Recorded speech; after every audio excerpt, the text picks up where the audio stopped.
Now, if you've been following my channel, you know I just released my review of the Lenovo IdeaPad, or otherwise known as the Yoga Slim 7 Carbon. It had a 14-inch OLED display, absolutely gorgeous. Really like that laptop. It had the Ryzen 7 5800U, nice, sleek, and portable device that won't break the bank.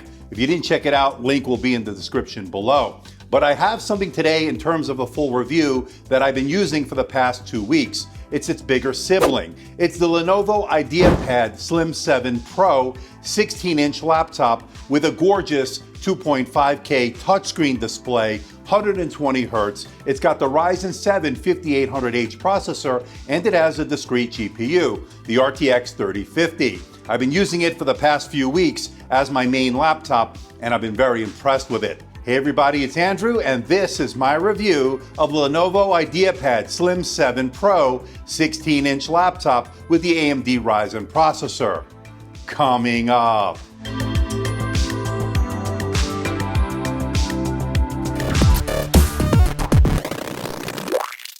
I already did my unboxing and first look review. For those that didn't see it, check out the link below. I also did a comparison video with its sibling, the IdeaPad 5 Pro. Again, those video links will be in the description below. I highly encourage you to check them out. But what we're looking at here as far as a breakdown, we're looking at the AMD Ryzen 7 5800H processor paired with the discrete GPU, the NVIDIA RTX 3050 GPU, 16 gigabytes of DDR4 3200 RAM, 1 terabyte of SSD storage, and 75 watt-hour battery. And all comes together to make this a really nice laptop. We're going to get into it now. Now, before we get to the device, I want to let everybody know, in the interest of transparency and full disclosure, I'm not being paid by Lenovo. I'm not being sponsored by Lenovo. All the opinions you're about to hear are my own. Lenovo is not getting copy approval. That means they're seeing this video for the first time, just like you. Now, this review unit is on loan from Lenovo, and once this review is done, I'll be sending it back. And one of the reasons this is a compelling choice is because of its price. Now, my contact at Lenovo says this will retail for $1,232. Right now, over at Lenovo's website, it's still showing temporarily unavailable. Hopefully that will change very soon. For those interested in learning more about this laptop, I'll leave a link in the description below, and hopefully that will be released soon and you'll be able to buy it. Again, link in the description below. Now, right off the bat, the first thing you're going to want to know is the build quality, and it is excellent. Its all-metal design is really rock solid. There's very little, if any, flex in terms of the chassis. It is built really strong, and I like that. Now, this weighs 2.08 kilograms or 4.59 pounds. So it's not the lightest 16-inch laptop out there, but it is portable enough to take with you on the go. Now, I already covered the ports in the unboxing video. For those that didn't see it, on the left side is your power port. You'll charge with the included power adapter. Next to that is an HDMI 1.4B port, not the better HDMI 2.0 or 2.1. And next to that is a USB-C 3.2 Gen 2 port that is full service. Data charge and display out. Again, you can charge on that port. And finally, your 3.5 millimeter microphone headphone combo jack. Moving over to the right side is a full-size SD card reader, and as you can see, the cards do not sit quite flush to the unit. It sticks out quite a bit. And next to that are 2 USB-A ports, and finally your power button to round out the ports on this laptop. And unfortunately, there's no Thunderbolt 4 port since this is running an AMD processor. And it would have been great to include an HDMI 2.0 or 2.1 port that can support 4K 60, but what we get is an HDMI 1.4B port that supports 4K 30. But despite that, all in all, it's a good port selection. Now, getting inside this laptop is pretty easy. I showed you in the unboxing video. What you need to do is remove the 9 Torx screws, pry off the bottom plate with a guitar pick or with your pry tool, and once you do that, you're in. Now, you'll notice the 2 fans for cooling. We'll get into the thermal surface temperatures later on in this video. And of course, it also has that 75 watt-hour battery. I'll give you all the battery numbers, charging times later on as well. Now, unfortunately, the RAM is soldered into the motherboard. That means as the user, you cannot upgrade it yourself. You can configure this with up to 16 gigabytes of DDR4 3200 RAM, and it is running in dual channel mode. Now, it also has an upgradable SSD. It's an M.2 PCIe Gen 3 SSD, and as you can see from these reads and writes, good speeds, especially for a Gen 3, but of course we've been seeing faster reads and writes with the Gen 4 here in early 2022. But don't get me wrong, these speeds are excellent. You'll have no issues in terms of performance. And it has Wi-Fi 6 along with Bluetooth 5.1. I had no issues with it. It's slotted in. That means you can upgrade it down the road if you have to. It's not soldered in, so that's good.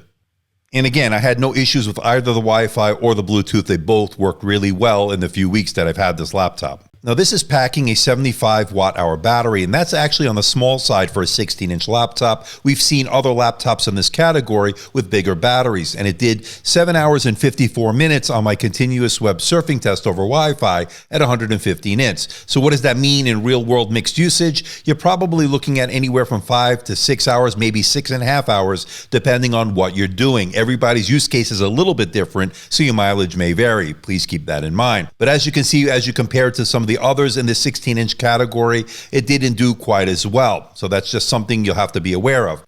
Now, one thing to note, I ran my battery test with the 120 hertz refresh rate enabled. If you want a little bit better battery life, I would go down to 60 hertz in the display settings, and that would get you about another hour to hour and a half more battery life. Now, they do include a 135 watt power adapter in the box that uses Lenovo's own proprietary connector, and it takes about an hour and 45 minutes to give you a full charge. That's not too bad.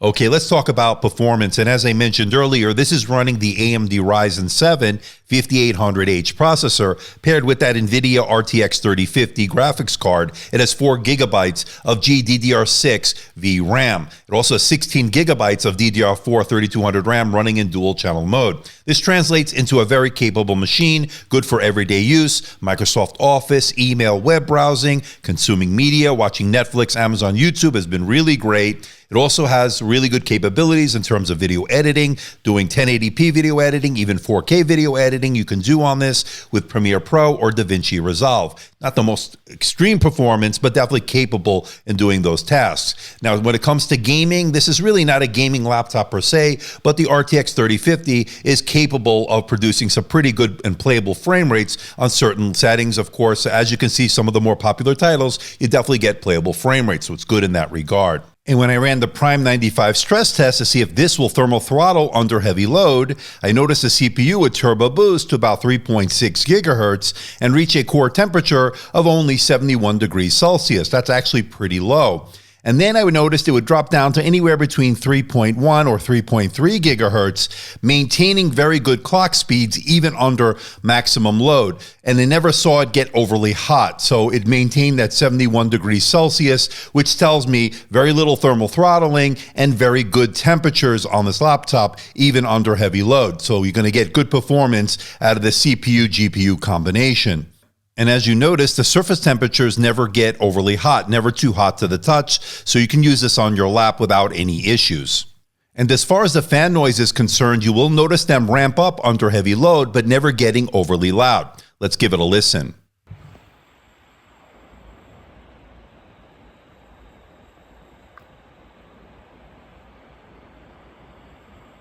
And it has a really excellent display, and I'm a big fan of these 16-inch displays in general. This is no exception. This has a resolution of 2560 by 1600, and that is a 16:10 aspect ratio. That means you'll do less scrolling when it comes to web browsing. You'll see more on the display, and I think that's going to be better for productivity, Word documents, spreadsheets, and the like. You're going to like the extra screen real estate vertically that this gives you. Now, it also is a touch display. That means you're going to be able to navigate through the OS and navigate with your finger, and it worked really well. And it also benefits from having a high refresh rate, 120 hertz. That means you're going to get the really smooth scrolling, the nice fluid gameplay. Really navigating through the OS is going to be smooth and fluid. But of course, it comes with a price, and that's battery life. Expect about an hour to hour and a half more if you put it to 60 hertz. And you're looking at some really deep blacks, good white points, excellent contrast, and it has a low delta E score of 1.96, meaning this is a color accurate display. Anything below 2 is considered color accurate. That's pretty good in that regard. Now, as far as the coverage of the color gamut, it's okay. 100% sRGB, 72% Adobe RGB, 73% of the DCI P3 wide color gamut, and 67% NTSC. So what does that mean? Well, if you're a content creator, it's going to be okay. Not the best I've seen out there, but adequate to do color grading, Lightroom, Photoshop, and of course, video editing. Not the best I've seen, but certainly will get the job done. and I loved watching high dynamic range content on this display. That's because this is an HDR 400 display. Watching high dynamic range content in YouTube, Netflix, and Amazon has been pretty amazing on it. I have no complaints. Now, as far as the brightness, they claim that this will measure 500 nits in terms of brightness. That's exactly what I measured. So that means it's going to be good for both indoor and outdoor use. But you will notice some glare and reflections in certain lighting conditions, but overall, it's not been an issue. So this is the front-facing camera on the Lenovo IdeaPad Slim 7 Pro, the 16-inch version, also known as the Yoga Slim 7 Pro outside North America. And what we're looking at here is a 720p webcam. It's an IR webcam. That means you can log in with face recognition with Windows Hello, which is good. But it's not 1080p, so just keep that in mind. But what do you think about the video quality? What do you think about the audio quality of the internal mics? Are they good for your Zoom calls and your hybrid work environment that we find ourselves in? Let me know in that comments section below. And for those wondering, yes, you can open the lid with one finger, and you can go far back as you see here, where the hinges are pretty sturdy. And when it comes to the keyboard, I'm actually a big fan of it. It has those smile-shaped keys we know from Lenovo's IdeaPad and Yoga lines. This is no exception. I thought the key travel was a little bit shallow, but it had good tactile feedback, and it was very comfortable to type on for extended periods of time. I never felt like my fingers would bottom out. And it has a numeric keypad, so if you like to crunch numbers, you're going to be happy. But some people may not like the fact that because it has the numpad, the touchpad is a bit off-center. And it's a backlit keyboard, and it'll help you get work done in a dark room or a dimly lit environment. The keys light up white against the dark keys. No issue in terms of seeing the contrast between the two. And it has a nicely sized glass precision touchpad. I thought two-finger scrolling was very smooth, and all the gestures work as you'd expect. Good in that regard. Now, as far as the sound is concerned, they have two 2-watt speakers on it. They're Dolby Atmos, and I thought they filled up the room okay. It was adequate. I didn't think it was the best I've ever heard, certainly not the worst. But if you want a more enhanced audio experience, I would definitely invest in a good pair of wired or Bluetooth headphones. But at the end of the day, it had decent volume, the mids were okay, and there was some bass. It wasn't terrible, but it wasn't great either. Okay, let's bring it all home. What do I think about the IdeaPad Slim 7 Pro 16-inch laptop here in early 2022? And I really have enjoyed my time with it. It is an excellent device, especially for the price. The price to performance ratio is really good. Now, the bright, sharp 16-inch IPS touch display is excellent. It's got a really solid aluminum build, stylish looks, upgradable SSD and Wi-Fi, and I love the fact that it has that 120 hertz refresh rate, giving you the really smooth experience, the very fluid experience, especially when it comes to gameplay and navigating through the OS. I like the comfortable keyboard and touchpad, and I love the fact that it is affordable, as I mentioned, and it comes with RTX 3050 graphics, which will actually perform pretty well. What I'm not crazy about, well, it has soldered RAM, so you can't upgrade it as the user. There's no 4K option, although this 2.5K display is excellent in its own right. It's using a 720p webcam. Although it is an IR webcam, I'd like to see it a 1080p webcam here in early 2022, and the battery, 75 watt hours, is a little bit on the small side. But at the end of the day, you can't beat its price to performance ratio. You get a lot of bang for the buck. I have no hesitation recommending the IdeaPad Slim 7 Pro 16-inch laptop here in early 2022. That is if you can find one. So what do you think about this bad boy, the Lenovo IdeaPad, or otherwise known as the Yoga Slim 7 Pro, 16-inch laptop. It's got the cloud gray finish, really rock solid build, hardly any give in the chassis. Thin, not so light. You know, you're going to have a little bit of heft to it. It is a 16-inch laptop, but it is easy to take with you on the go. It'll fit in your bag. It won't be an issue. Good performance out of that Ryzen 7 5800H, RTX 3050 graphics. Unfortunately, the RAM is soldered into the motherboard. Would have been nice to have upgradable RAM. You can upgrade the SSD, Gen 3 speeds, no problems, no issues in that regard. I love the gorgeous 16-inch display that this has. 120 hertz, 2.5K display. It's not an OLED display, it's an IPS display on this model. It also is a touch display, so you can use the finger to navigate through the OS. Worked really well. So there's a lot to like about this laptop. Price-wise, it's also very good. You get a lot of bang for the buck. Hard to find right now. It's still showing temporarily unavailable over at Lenovo's website. I will reach out once again to my contact at Lenovo to see if we have any ETA on this. I was told that it is coming very soon, so hopefully sooner rather than later. As soon as I hear any information, of course, I'll leave a link in the description below. But I'm curious to know what you think. Let me know in the comment section below. What do you think about the Yoga Slim 7 Pro IdeaPad here in North America?